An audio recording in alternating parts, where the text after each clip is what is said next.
تو پھر انہوں نے کہا کہ اللہ کے رسول علیہ السلام نے جب نہیں روکا تو تم کیوں روکتے ہو؟ حضرت عبداللہ بن عمر رضی اللہ تعالیٰ عنہ نے اپنے بیٹے سے کہا کہ جب اللہ کے رسول علیہ السلام نے نہیں روکا کہ تم کون روکتے ہو؟ تم کون کہتے ہو مسجد میں عورتوں کو آنے سے روکنے کے لیے؟ تو پھر بیٹے نے کہا کہ میں روکوں گا، عورتوں کو مسجد میں آنے سے روکوں گا۔ تو عبداللہ بن عمر رضی اللہ تعالیٰ عنہ نے اپنے بیٹے سے کہا کہ میں اللہ کے رسول کی حدیث تمہارے سامنے بیان کر رہا ہوں، تم پھر کہتے ہو کہ میں کر رہا ہوں، آج سے تمہارا میرا تعلق ختم ہے، آج سے میری بات چیت ختم ہے۔ یہ ہے محبت ہو اللہ کے لیے، دشمنی ہو تو بھی اللہ کے لیے۔ یہ چوتھا شخص ہے۔ پانچواں شخص اللہ کے رسول علیہ السلام نے ارشاد فرمایا کہ وَرَجُلٌ ذَاتَ مَنْصَبٍ طَلَبَتْهُ فَقَالَ إِنِّي أَخَافُ اللَّهَ، کہ اگر ایسی کوئی خوبصورت عورت ہے، کسی نوجوان کو اپنے گناہ کی طرف بلاتی ہے، ذات منصب و جمال، خوبصورت عورت کا لفظ استعمال کیا گیا حدیث کی پاک کے اندر۔ کوئی بدکار عورت ہے، اگر کوئی بدصورت عورت ہے، کالی کلوٹی عورت ہے، اس کی طرف دل نہیں جاتا، لیکن حدیث میں فرمایا گیا کہ اگر خوبصورت عورت بلائے ہے لیکن سامنے والا نوجوان کہہ دے کہ فقال انی اخاف اللہ، مجھے اللہ کا ڈر ہے، مجھے اللہ کا ڈر ہے، میں تیرے ساتھ نہیں آ سکتا، مجھے اللہ کا ڈر ہے، حشر کے میدان میں اللہ کو جواب دینا ہے، اللہ کے سامنے کھڑے ہونا ہے۔ خوبصورت عورت بلائے پھر یہ کہہ دے کہ مجھے اللہ کا ڈر ہے۔ حدیث پاک کے اندر آتا ہے کہ اللہ کے رسول نے فرمایا کہ ایسا شخص حشر کے میدان میں اللہ کے عرش کے سائے میں ہوگا۔ حضرت یوسف علیہ السلام کا واقعہ، مشہور واقعہ قرآن پاک کے اندر، زلیخا کوئی معمولی عورت نہیں تھی، مصر کے بادشاہ کی سب سے بڑی خوبصورت عورت تھی، اور مصر کے بادشاہ نے پورے مصر کی عورتوں میں سے چن کر زلیخا سے نکاح کیا تھا۔ ہر اعتبار سے زلیخا خوبصورت تھی، اور اس سے کئی زیادہ خوبصورت یوسف علیہ السلام تھے۔ یوسف علیہ السلام کو زلیخا نے گناہ کی دعوت دی، اور زلیخا کوئی معمولی عورت نہیں تھی، بڑی خوبصورت عورت تھی۔ اپنے کمرے میں بلایا، گناہ کی دعوت دی۔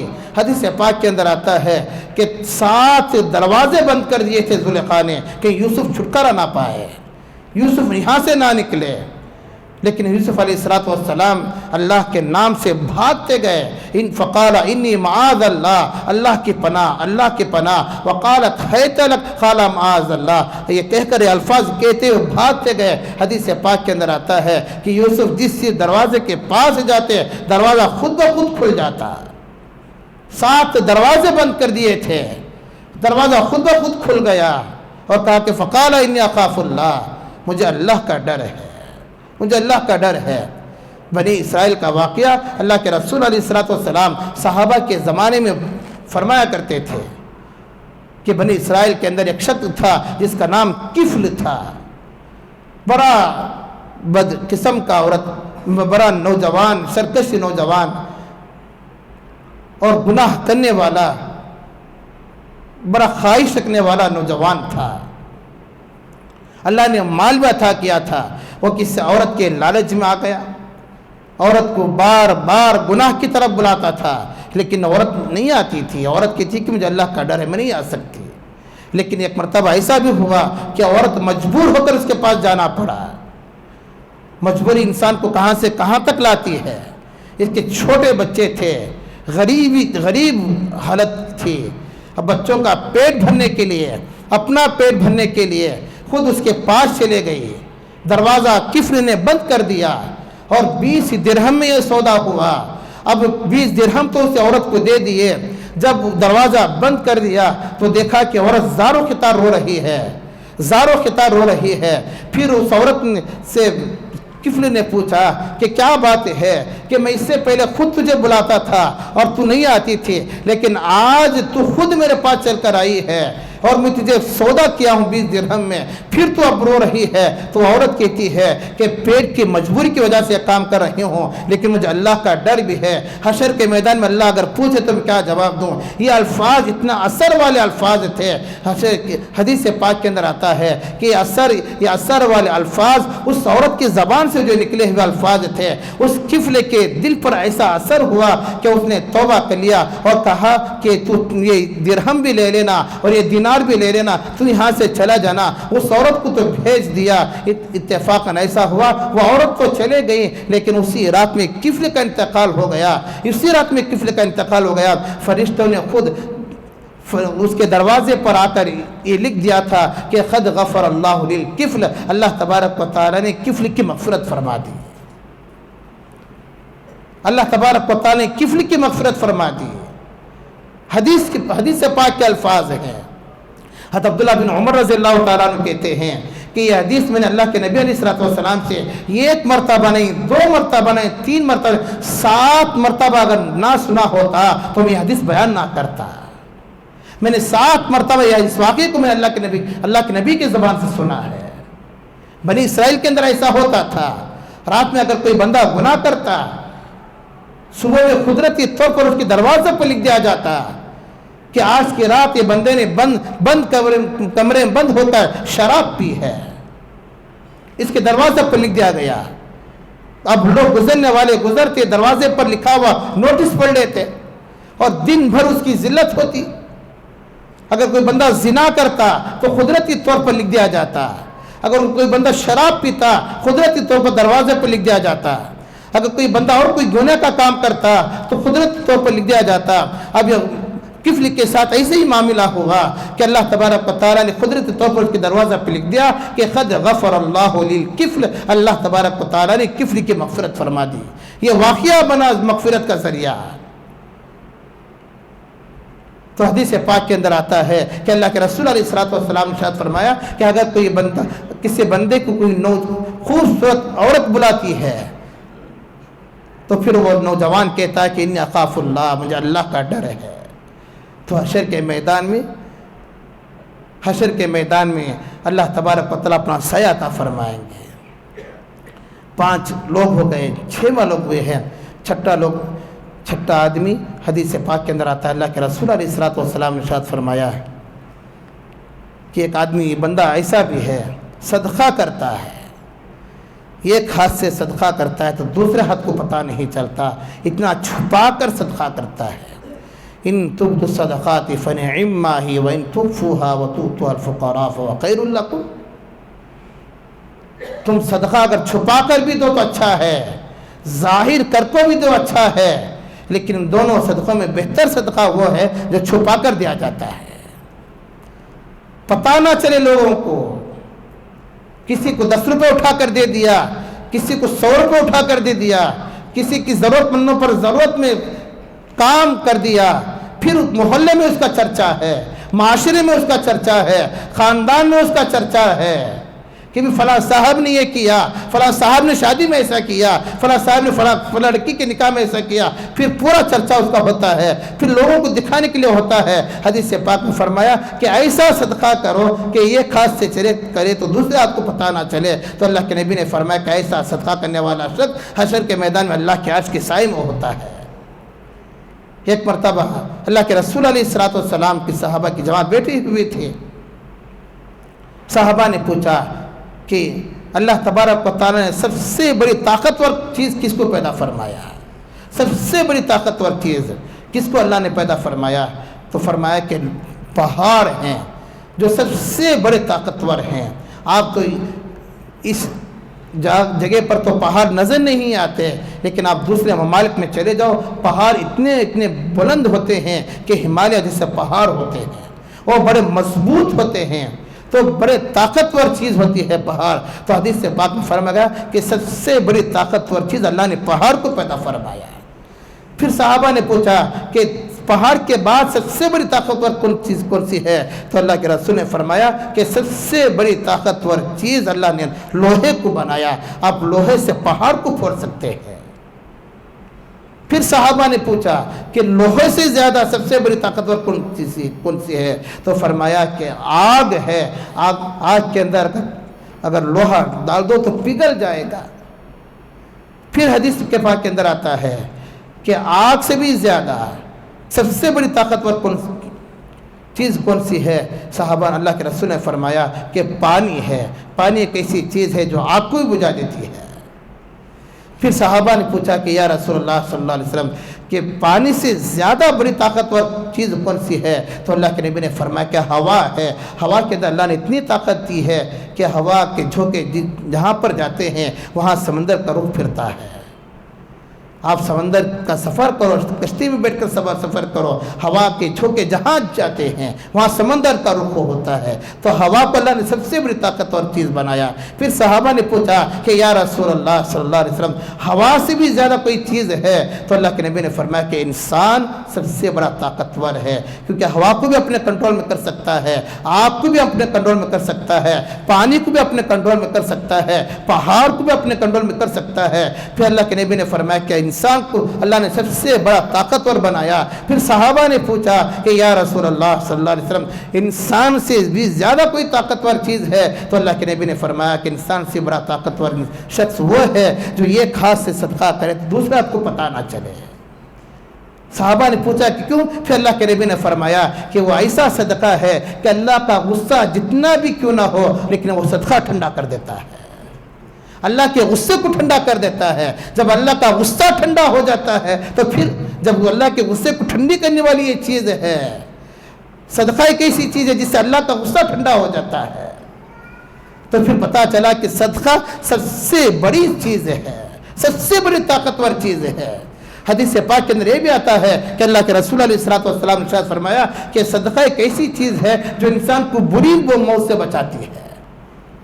اس لیے کہا جاتا ہے نا کہ جب آدمی سفر کرے کہیں اپنی سواری پر ہو یا کہیں دور کا سفر کر رہا ہو تو 5-10 روپے 50-100 روپے صدقہ کر کے چلے جائے، آنے والی مصیبت سے بچ جاتا ہے، آنے والی حوادثات سے بچ جاتا ہے، ایکسیڈنٹ سے بری موت سے اللہ حفاظت فرماتے ہیں۔ صدقے کو معمولی مت سمجھو آپ، صدقہ بہت بڑی چیز ہے، بہت بڑی چیز ہے، آنے والی ہر مصیبت کو ٹال دیتا ہے۔ اس کے ساتھ ہمارے جماعت کے ساتھ یہ کہتے ہیں نا کہ بھی صدقہ کرو، شیطان کی قبر ٹوٹ جاتی ہے، اللہ کا غصہ ٹھنڈا ہو جاتا ہے۔ تو 6 ہو گئے۔ 7واں شخص اللہ کے رسول علیہ الصلوۃ والسلام نے ارشاد فرمایا کہ وہ آدمی جو دن کے 24 گھنٹے میں تنہائی میں اللہ کو یاد کر کے اپنے آنکھوں سے آنسو بہاتا ہے، اپنے گناہوں کو یاد کر کے اللہ کے خوف سے روتا ہے کہ اللہ میں نے فلاں کام کیا تھا، فلاں گناہ کیا تھا۔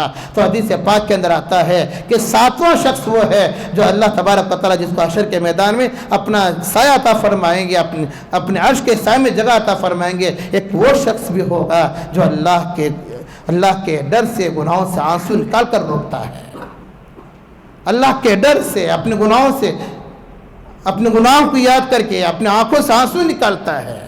حدیث پاک کے اندر آتا ہے کہ جب بندہ کوئی شہید ہوتا ہے اللہ کے راستے میں، شہید کا خطرہ زمین پر گرنے سے پہلے اللہ کے دربار میں پہنچ جاتا ہے، اللہ سے قبول فرما لیتے ہیں۔ لیکن اگر کوئی بندہ اپنے گناہوں کو یاد کر کے آنسو بہاتا ہے، جہنم کی آگ سوائے انسان کی آنکھوں سے آنسو نکلتے ہیں، وہ آنسو کی سب کوئی اور نہیں بجھا سکتی۔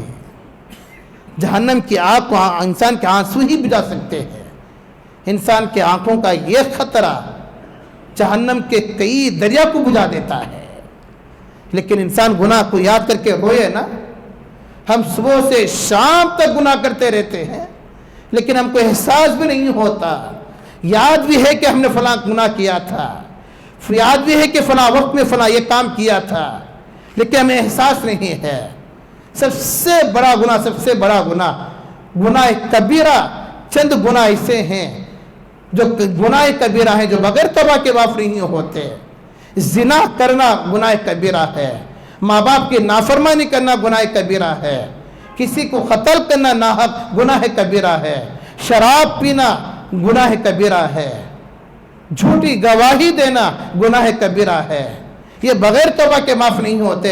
چلو چھوٹے چھوٹے گناہ تو معاف ہو گئے، صدقہ کے ذریعے سے چھوٹے گناہ معاف ہو گئے، کیونکہ اچھا کام کرنے کی وجہ سے چھوٹے گناہ معاف ہو گئے، لیکن یہ بڑے بڑے گناہ ہیں۔ شراب پینا بڑا گناہ ہے، زنا کرنا بڑا گناہ ہے، ماں باپ کی نافرمانی کرنا بڑا گناہ ہے، جھوٹی گواہی دینا بڑا گناہ ہے، لیکن یہ بڑے گناہ سوائے توبہ کے اور کوئی راستہ نہیں ہے، سوائے توبہ کے اور کوئی راستہ نہیں۔ لیکن انسان معافی تو مانگے اللہ تبارک و تعالیٰ سے، اپنے گناہوں کی معافی تو مانگے۔ لیکن آج ہم سب کچھ کرتے ہیں نا، سب کچھ ہم کرتے ہیں، لیکن اس سے بھی سب سے بڑا گناہ بتاؤں، اس سب سے بڑا گناہ ہے انسان گناہ شراب پینے کو گناہ تو سمجھتا ہے، ماں باپ کی نافرمانی کرنے کو گناہ سمجھتا ہے، جھوٹی گواہی دینے کو گناہ سمجھتا ہے، زنا کرنے کو گناہ سمجھتا ہے، سود کھانے کو گناہ سمجھتا ہے۔ لیکن تمام سے بڑا گناہ کہ انسان اللہ تبارک و تعالیٰ کی اطاعت نہ کرنا، اللہ کی فرما برداری نہ کرنا، اللہ کے حکم کو پورا نہ کرنا، نبی کے طریقے پر نہ چلنا، یہ سب سے بڑا گناہ ہے، یہ سب سے بڑا گناہ ہے۔ نمازوں سے محرومی سب سے بڑا گناہ ہے، سب سے بڑا گناہ۔ اللہ تبارک و تعالیٰ جب کسی سے ناراض ہوتے ہیں نا، اس سے پہلے بھی میں نے عرض کیا کہ جب اللہ تبارک و تعالیٰ کسی سے ناراض ہوتے ہیں تو اللہ تبارک و تعالیٰ اس سے گھر نہیں چھین لیتے، اس کی روزی نہیں چھین لیتے، اس کی کار نہیں چھین لیتے، اس کا بنگلہ نہیں چھین لیتے، اس کے عیش و آرام نہیں چھین لیتے، اس کا کھانا نہیں چھین لیتے، اس کے آفس کی نوکری اللہ تبارک و تعالیٰ نہیں چھین لیتے۔ اللہ جب کسی سے ناراض ہوتے ہیں اس کا عہدہ اللہ تبارک و تعالیٰ نہیں چھین لیتے۔ اللہ کی ناراضگی کی علامت یہ ہے، اللہ کی ناراضگی کی علامت یہ ہے کہ اللہ تبارک و تعالیٰ اس سے نمازوں سے محروم کر دیتے ہیں، نیک کاموں سے محروم کر دیتے ہیں۔ یہ سب سے بڑی اللہ کی ناراضگی کی علامت ہے، لیکن لوگ اسے نہیں سمجھتے۔ ہم کھا رہے نا 3 ٹائم، اللہ کھلا رہے ہم لوگوں کو، اس لیے اللہ ہم سے خوش ہے۔ آرام سے بنگلے میں ہے، اللہ ہم سے خوش ہے۔ کار میں ہم لوگ پھر رہے ہیں، اللہ ہم سے خوش ہے۔ آفس میں بیٹھ کر ہم جاب کر رہے ہیں، اللہ ہم سے خوش ہے۔ بھاڑا آرام سے آ رہا ہے، بیٹھ کر کھا رہے ہیں، نوکر چاکر ہیں، اشارے پر کام کر رہے ہیں، اللہ ہم سے خوش ہے۔ یہ خوشی کی علامت نہیں ہے، یہ خوشی کی علامت نہیں ہے۔ اللہ کی ناراضگی کی سب سے پہلی علامت یہ ہے کہ اللہ تبارک و تعالیٰ جب ناراض ہوتے ہیں تو نمازوں کی توفیق چھین لیتے ہیں، نمازوں کی نیک کاموں کی توفیق چھین لیتے ہیں۔ لیکن پھر ہم لوگ سمجھتے ہیں کیا رحم اللہ ہم کو ہمیشہ اچھا رکھا بھائی، اچھا کھلا رہا، اچھا پلا رہا ہے۔ کافر بھی تو اچھا کھا رہا ہے، کافر بھی تو اچھا کھا رہا ہے، جس نے پوری زندگی عبادت نہیں کی، پوری زندگی مسجد کو نہیں آیا، جس نے کلمہ نہیں پڑھا، ایمان کیا چیز ہے، مسلمان کیا چیز ہے اسے معلوم نہیں ہے۔ ہندو دھرم کے لوگ ہیں، سکھ دھرم کے لوگ ہیں، وہ بھی ہم سے کئی زیادہ لاکھ گنا اچھے ہیں۔ آپ جا کر دیکھو، آپ سروے کرو، معلوم ہوتا ہے کہ آرام سے اللہ نے ان کو خوش رکھا ہے، بڑے آرام کے ساتھ، عیش و آرام کے ساتھ بنگلوں میں رہتے ہیں، کاروں میں پھرتے ہیں۔ لیکن یہ خوشی یا ناخوشی کی علامت نہیں ہے۔ جب اللہ تبارک و تعالیٰ ناراض ہوتے تو پھر توبہ کی توفیق چھین لیتے ہیں، اپنے سر کو اللہ کے سامنے جھکانے کی توفیق نہیں دیتے۔ یہ سب سے بڑی ناراضگی کی علامت ہے، یہ سب سے بڑی ناراضگی کی علامت ہے۔ اللہ ہم سب کی حفاظت فرمائے۔ اس لیے سب سے زیادہ نماز کا اہتمام کرو، قرآن پاک کا اہتمام کرو۔ حدیث پاک کے اندر آتا ہے کہ اللہ کے رسول علیہ الصلوۃ والسلام نے یہ بھی ارشاد فرمایا کہ حشر کے میدان میں کچھ لوگ عرش کے سائے میں ہوں گے، ان میں سے ایک وہ شخص بھی ہوگا جو قرآن پاک کی تلاوت کیا کرتا تھا۔ وَرَجُلٌ تَعَلَّمَ الْقُرْآنَ يَتْلُوهُ، ایک وہ شخص بھی ہوگا جو قرآن پاک کی تلاوت کیا کرتا تھا، بچپن میں قرآن پاک سیکھا اور بڑھاپے تک اس کو پڑھتا رہا، جب تک اس کی زندگی باقی تھی پڑھتا رہا قرآن پاک۔ ایسا نہیں کہ پڑھ کر بھول گیا، نہیں، بچپن میں سیکھا لیکن بڑھاپے تک، موت تک پڑھتا رہا۔ حدیث پاک کے اندر آتا ہے کہ ایسا شخص بھی حشر کے میدان میں اللہ کے عرش کے سائے میں ہوگا۔ ابو ذر غفاری رضی اللہ تعالیٰ عنہ کہتے ہیں کہ وہ اللہ کے نبی کے پاس آئے اور آ کر کہا کہ یا رسول اللہ صلی اللہ علیہ وسلم کچھ نصیحت فرمائیے۔ تو اللہ کے نبی نے فرمایا کہ علیک بتقوی اللہ فإنہ رأس الأمر کلہ، کہ اللہ سے تقوی حاصل کرو، اللہ کا ڈر اختیار کرو، کیونکہ یہ تقوی تمام خیر کی جڑ ہے، تمام عمل کی جڑ ہے۔ پھر حضرت ابو ذر غفاری رضی اللہ تعالیٰ عنہ نے کہا کہ اوصانی، اور کچھ زیادہ نصیحت کرو، تو اللہ کے رسول نے فرمایا کہ علیک بتلاوت القرآن فإنہ نور لک فی الارض وذکر لک فی السماء، دن رات قرآن کریم کا اہتمام کیا کرو، جہاں تک ہو سکے قرآن پاک کا اہتمام کیا کرو۔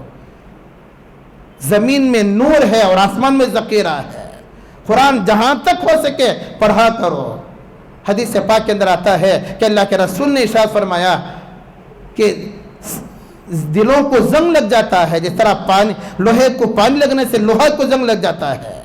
صحابہ نے پوچھا کہ دل کا زنگ کس طرح دور کیا جاتا ہے؟ تو اللہ کے نبی نے فرمایا کہ دو چیزوں سے، ایک موت کو ہمیشہ یاد کرتے رہنے سے دل کا زنگ دور ہو جاتا ہے، اور دوسرا قرآن پاک کی تلاوت کرنے کی وجہ سے دل کا زنگ دور ہو جاتا ہے۔ اللہ کے رسول علیہ السلام نے ارشاد فرمایا کہ قبر سے جب لوگ اٹھیں گے، کچھ لوگ ایسے بھی اٹھیں گے کہ کوڑ کی بیماری والا، کوڑ کی بیماری جس طرح ایک طرف کا حصہ جھکا ہوا ہوتا ہے۔ صحابہ نے پوچھا کہ یا رسول اللہ، یہ کون لوگ ہوں گے جو اس طرح اٹھیں گے؟ تو اللہ کے نبی نے فرمایا کہ وہ لوگ ہوں گے جن کو اللہ تبارک و تعالیٰ نے دنیا کے اندر قرآن کا علم سکھایا تھا، قرآن کے چند سورے سے ہی یاد تھے لیکن پڑھ کر بھول گئے تھے، جب قبروں سے اٹھیں گے تو اس طرح اٹھیں گے۔ اللہ ہم سب کی حفاظت فرمائے۔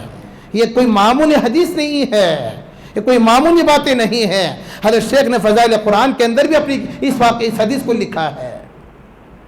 قرآن کریم پورا تو یاد نہیں کر سکتا ہے نا، تو قرآن کریم کا جتنا حصہ آپ کو یاد ہے، قرآن کریم کی جتنے سورتیں اگر آپ کو یاد ہیں، اسی کا اہتمام کرو، زندگی میں اس کا اہتمام کرو، چلتے پھرتے ہوئے اہتمام کرو، پڑھتے رہو۔ ایسا نہیں کہ یاد کر بھول گئے، 40 دن کی جماعت میں گئے تھے، یاد آئے، پھر اگلے سال جماعت تک بھول گئے۔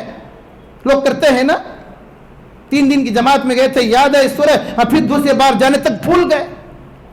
حدیث میں سخت منع کیا گیا کہ قرآن کریم کو سینے سے لگاؤ، قرآن کریم کو سینے سے لگاؤ، بچپن میں پڑھا، بڑھاپے تک پڑھتے رہو، جماعت میں جو سیکھ کر آئے پوری زندگی اپناؤ، قرآن کریم کی چند آیتیں سیکھے پوری زندگی اپناؤ۔ حدیث پاک کے اندر آتا ہے کہ کچھ لوگ ایسے بھی اٹھیں گے کہ کوڑ کی بیماری کی طرح۔ حدیث پاک میں یہ بھی فرمایا کہ اللہ کے رسول علیہ السلام نے میری امت کے گناہ میرے سامنے پیش کیے گئے تو میں نے سب سے بڑا گناہ وہ گناہ دیکھا جس کو میری امت نے قرآن پڑھ کر بھول گیا ہے، قرآن کا کچھ حصہ بھول چکی ہے، وہ سب سے بڑا گناہ ہے، وہ گناہ میرے سامنے پیش کیا گیا۔ تو حدیث پاک میں اللہ کے نبی نے فرمایا کہ حشر کے میدان میں اللہ کے عرش کے سائے میں وہ آدمی بھی ہوگا جو قرآن کریم کو سینے سے اپنایا تھا، سینے سے لگایا تھا، اور بچپن میں پڑھا، بڑھاپے تک پڑھتا رہا۔ اللہ ہم سب کو عمل کی توفیق عطا فرمائے۔ ابھی بہت ساری باتیں ہیں، ساری باتیں ہیں، انشاءاللہ اگر موقع دے اللہ آپ کے سامنے عرض کروں، دعا کریں کہ اللہ ہم سب کو عمل کی توفیق عطا فرمائے، جاتے ہوئے ہماری مسجد کا خوب تعاون فرمائے۔ اللہ تبارک و تعالیٰ